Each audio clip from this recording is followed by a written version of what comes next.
What's going on, guys? Shot Callers Podcast back here with another video. Today we're going to be talking about the 1:30-21 games, otherwise known as yesterday's games. So, if you enjoyed this video, don't forget to leave a like and subscribe. Turn on notifications for more daily NBA videos and content. Ladies, gentlemen, and ballers, today is day 12 on Bradley Beal trade rumors, and he's still a part of the team, so let's keep that rolling. With the first game we're going to be talking about is the Blazers and the Bulls. And man, was this game exciting and funny at the same time. The Blazers won this game thanks to Damian Lillard hitting a buzzer beater. Shout out to Dame Dollar though for being a shot caller. But the reason why this game was so funny is because the Bulls blew yet another lead at the end of the game. The Blazers were up 17 though at one point. I do want to mention that, and the Bulls got their way back into the game. But with like 10 seconds, the Bulls were up 5. And it was like, there's no way they're going to lose, right? Well, I remember specifically, Damian Lillard catches the inbound about 6 steps behind the three-point line and drains the three over Kobe White. Then the very next possession, they trap Zach LaVine on they press and trap him, and they get a jump ball. The Blazers win that jump ball, and it finds its way to Damian Lillard, and he hits a step back three in Markkanen's eye. It was actually a really good shot if you didn't see it. And man, do I feel bad for Bulls fans. They just always seem to find a way to choke games, and like I said, I just find that a little humorous. I was waiting for Kenny to drop his YouTube video, and like I said, it was a little funny listening to him talk about the Bulls because he's a big Bulls fan and stuff like that. But yeah, like they just seem to find a way to choke games instead of just like straight up lose them. So I don't know, it's just really weird. Kobe White though had a pretty solid game, but this was two bad defensive teams trying to get a stop in that fourth quarter, like 12-minute fourth quarter span. Enes Kanter, I think everyone knows this though, but Jesus, like he's probably like the worst defensive center in like the history of the NBA. Like it's so bad, and it's actually like crazy to think about how long he's been in the league, and he has never gotten any better or even smarter on that end of the floor. It's truly amazing to me.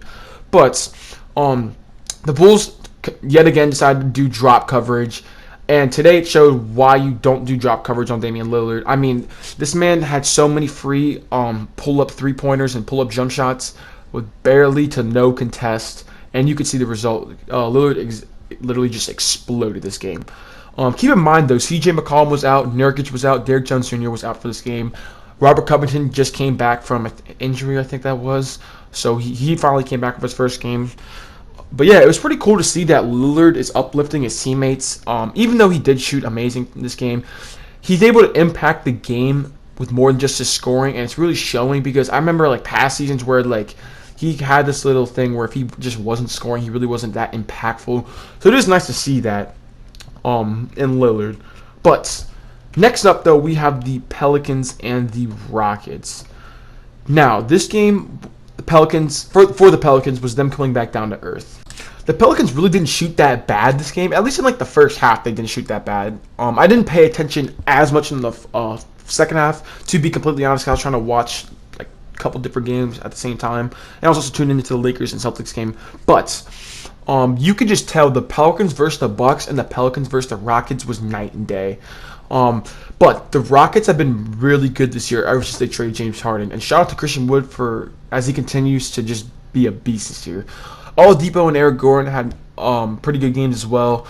And at that point, like I'm just thinking, like you mix in this defensive tenacity along with how this team has stuff to prove this year, and they want to prove themselves without Harden.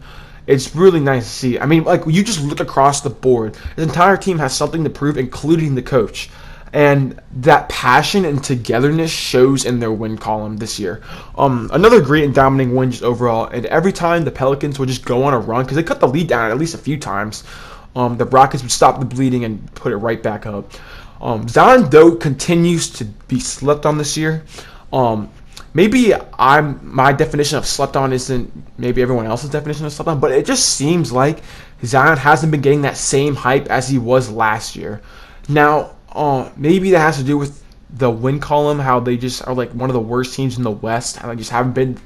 They've been really up and down this year, so maybe that contributes to that.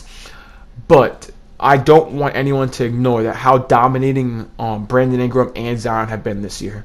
So yeah. Next up though, we have the Lakers versus the Celtics. Another exciting game. This one came down to the wire.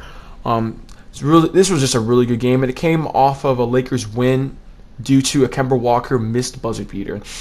Tatum being back looked great for the Celtics, though, but Marcus Smart did leave early with a calf strain. It doesn't seem to be too serious. I think about 1 to 2 weeks he'll be out and should be back after that. But it's really unfortunate because I would like to see this Boston team at full strength now that Kemba Walker is finally back. I don't know if he was on minutes restrict. I don't think he was. But it's good to see that he's back and starting to get healthy. But I just wish this team could be fully healthy and we could see them for like a slate of like 15 games so we can kind of get a sort of grasp of what type of team this is. But the Celtics bench was terrible, and it showed today. Now, Robert Williams had a great game. Shout out to Robert Williams. He played pretty well and was very active on the glass. But I remember it was like one of my first videos back after not posting for like a year.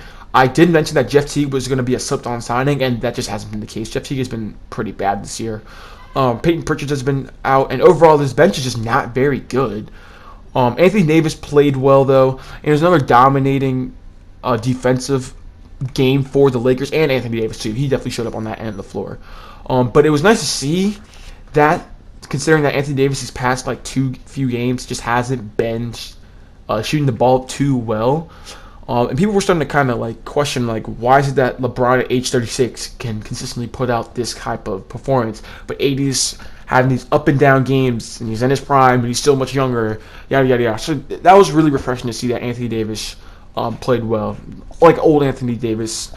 The Celtics, though, this is kind of why I don't consider them as a top team in the East, and it's because the amount of holes this team has. But not for real though. The amount of holes this team has is very glaring to me. I mean, the lack of size show, as Anthony Davis, of course, had a monster game, including Embiid, which makes me concerned because like Embiid and Giannis being in that conference, that really concerns me. The lack of depth, like I said before, and their inconsistent guard play is what makes me nervous. Now, I understand that Kemba Walker is still coming off injury. He's a wait and see, but I've really started to notice that when Kemba Walker isn't shooting well, he just doesn't bring much to the table after that. He's not good on defense. He's really not that good of a playmaker. And you can see that he was really just a negative for this game overall.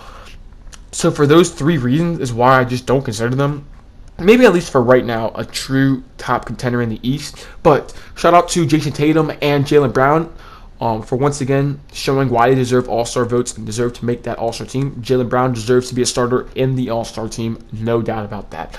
LeBron dominated performance, or another dominating performance, I should say. Nothing new here for the GOAT, but we don't have to discuss about any GOATs or anything like that. We can save that for another video. If you like this video, don't forget to leave a like and subscribe. Oh, also in the comment section, who's your GOAT? MJ or LeBron? We'll drop a video on that in the future. But anyways, next up we have the Spurs and the Grizzlies. And it is great to see Derek White back on the floor because I was very nervous him coming back this game because I really didn't know what to expect. But he played great this game. But it really didn't matter because Memphis at the end of the day won comfortably. They played great, and shout out to DeAnthony Melton off the bench on a big game.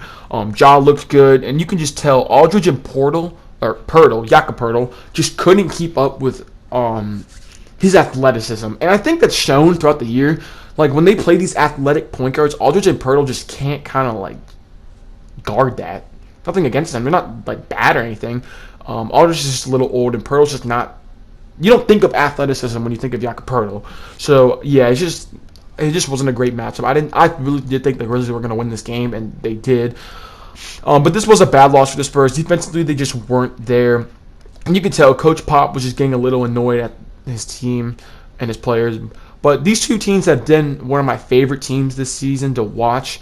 So it's pretty dope to see them kind of go at it. These two have definitely been my top 5 most fun teams to watch this year. Lastly, though, we have the Warriors flooding the Pistons. And by the fourth quarter, I just decided to turn it off. I was not trying to watch this game. The Pistons just suck. Nothing new here. From start to finish, they were getting flooded. Jeremy Grant, another good game, though. Nothing new. Jeremy Grant has been great this year. But this was one of those Steph Curry just couldn't miss games. But it's also due to the fact that the Pistons big men, I just kept watching Curry just get these like open, or at least open for Steph Curry standards. I mean, there's levels to this, okay?